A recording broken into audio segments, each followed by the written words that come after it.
Hello, I'm Sam Adams, the curator of modern and contemporary art at the Allen. I'm going to just take advantage of this theater in the round situation. And it is my pleasure to welcome you to tonight's celebration of June Leaf. To frame tonight's event, I want to mention two aspects of June's work. First, that June was a critical observer of human relations.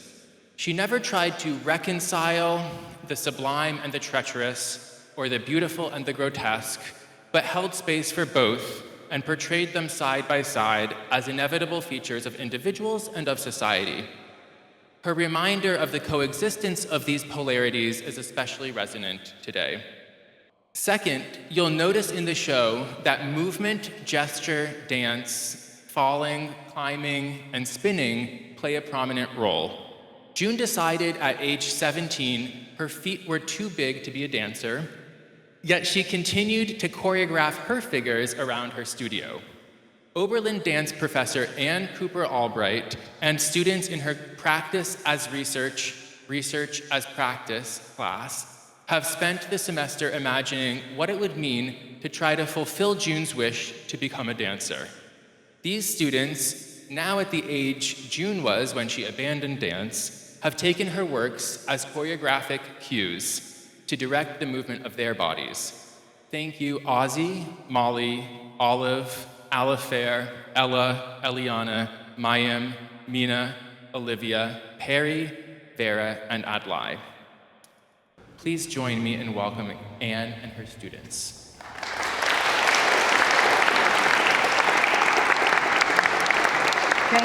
Thank you. Does this sound okay? Yes. You know, me and the Madonna mic, I'm not used to it.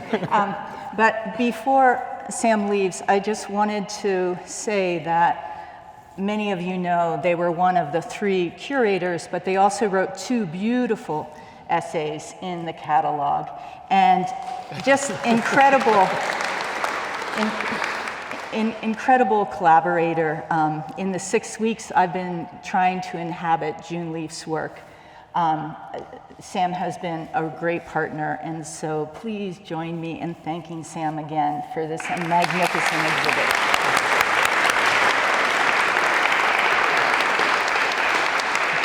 Okay, so here's the story. The students and I are going to do a brief little performance to try to encourage you to see June Leaf's work in a kinesthetic way. Let's begin. We are gathered here to animate June Leaf's artwork, to celebrate her vision, to honor her spirit.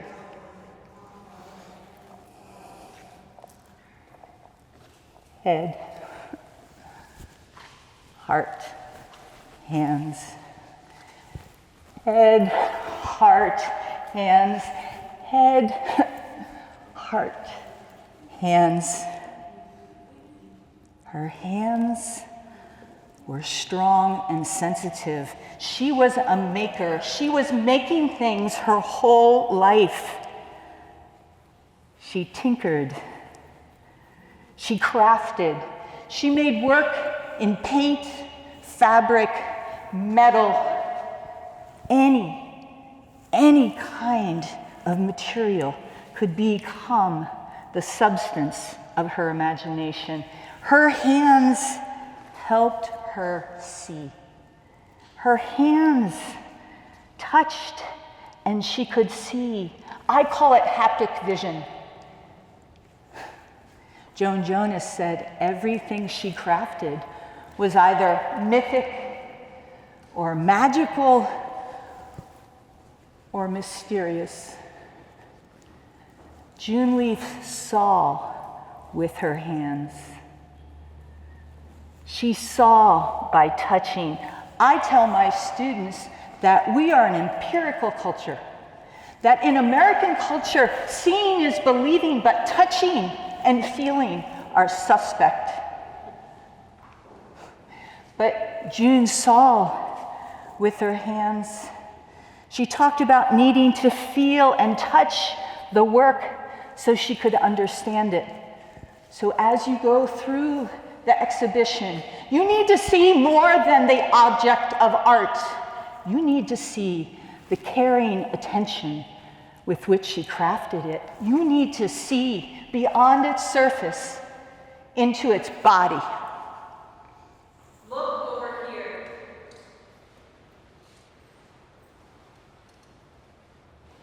Look over here.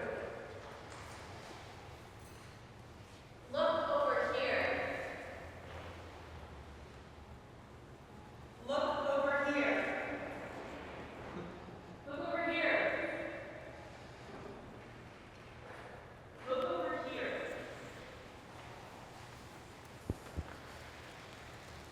Look over here. Look over here.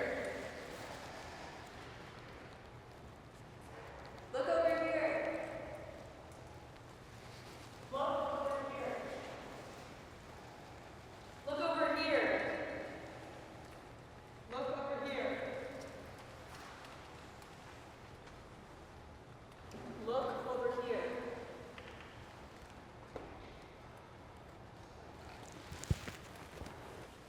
The first piece I saw when I walked into the Ellen Johnson Gallery was a spiral suspended between earth and sky. It has a steel core and wire wrapped around as if it was creating a series of steps. And there's a tin figure climbing those steps about halfway.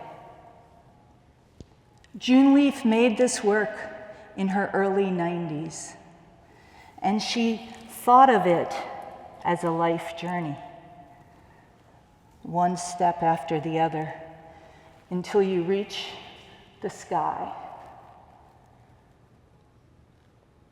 When I went in there, the first thing I thought of was it's a spinal twist. It starts at the base of my tailbone, and each vertebra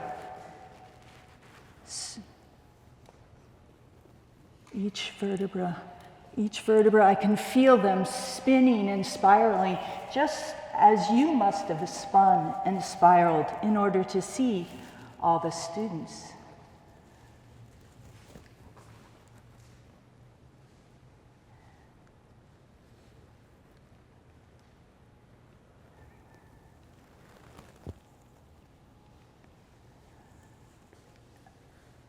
It feels like a life, the trajectory of a life.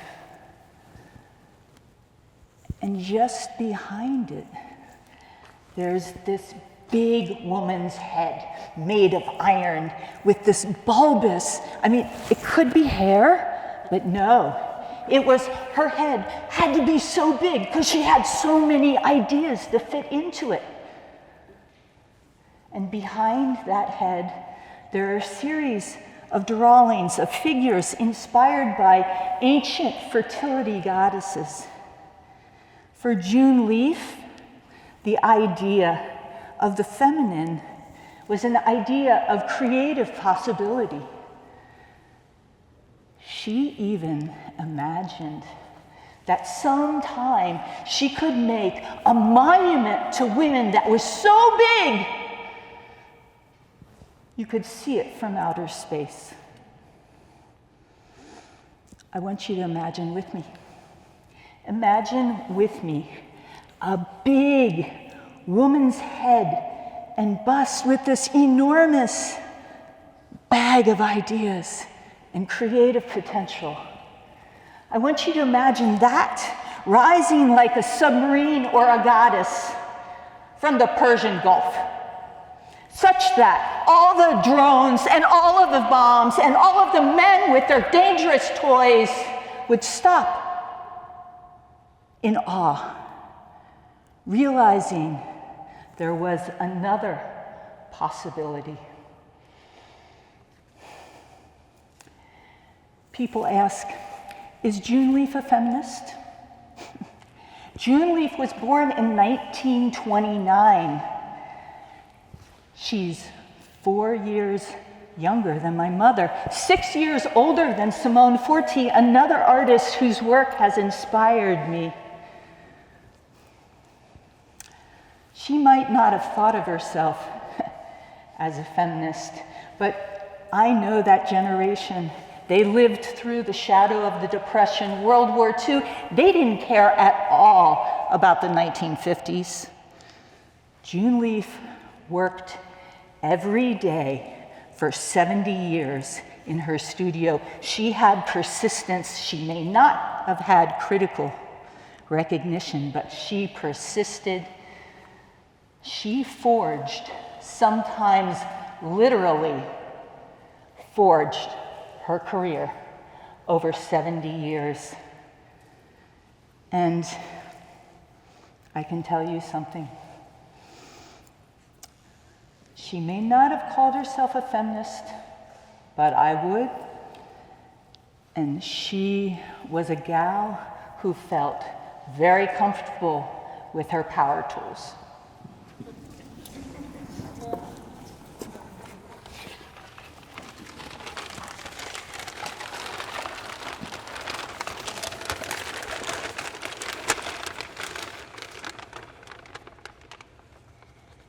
I can only believe what I touch. My brains are right in these hands. It is the prophecy of her power. It is the prophecy of her power. I don't think there's anything I love more than the body dancing.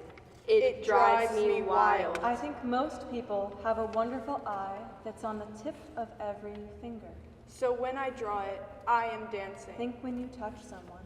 Someone you love. I feel my fingers have eyes. All of the sudden, My fingers see.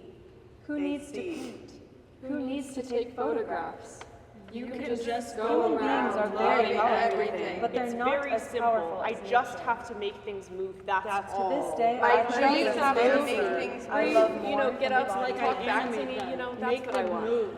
It drives me Have wild. Think been a when you dancer. touch someone. I I think want I it want to to create love, a piece with the That's what I highest want. voltage I could have possible. been a It's the body in space. It's the body in space. It's the body in space. So when I draw it, I am dancing. I could have So been a much dancer. of what my life I is am about like a is the love dancer. of women. I'm so obsessed love. with little I've been details. struck, Only believe what I touch. infected by a passion. It's the An body obsession. I'm in love. I've been struck, hit, You can just go around infected loving by a everything. passion. You can just go around loving everything. My brains are I'm right a in crazy these plant. hands. I'm a crazy plant. Well, that's where my brains are. Brains are right in these hands.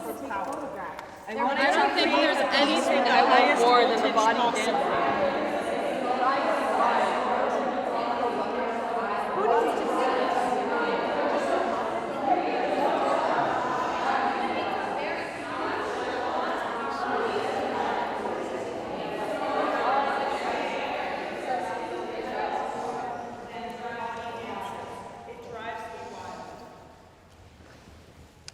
Head, hands, head, hands,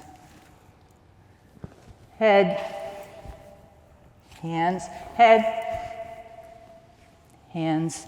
Somewhere in the midst of inhabiting June Leaf's work over the past 6 weeks, I realized head, hands,